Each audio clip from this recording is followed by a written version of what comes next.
Comment devient-on astrophysicienne avec un E? Et surtout, le fait d'être une fille a-t-il compliqué les choses?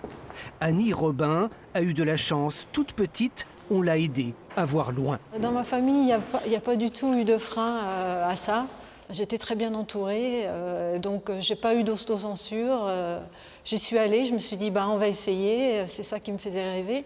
Pourquoi tu penses que c'est faux? Les filles et les sciences, une histoire pas toujours rose, disons même trop souvent bleue. Est-ce que vous pensez que pour conduire un porte-avions, il faut avoir beaucoup de force? Non.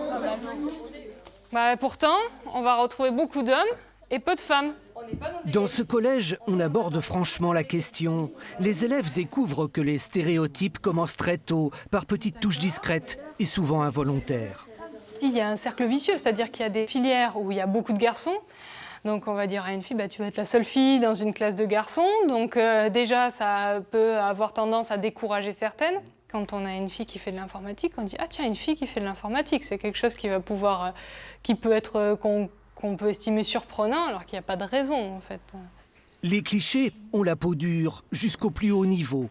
Une astrophysicienne qui fait une demande pour utiliser le télescope Hubble aura un temps d'observation systématiquement moins long que ses collègues hommes. Ça montre que même si on ne le veut pas, même si on est conscient du problème, il y a une petite arrière-pensée quelque part. C'est totalement inconscient, ça fait partie de notre inconscient collectif.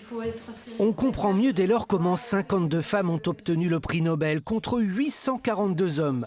Faire plus de place aux femmes, ce n'est tout de même pas demander la Lune.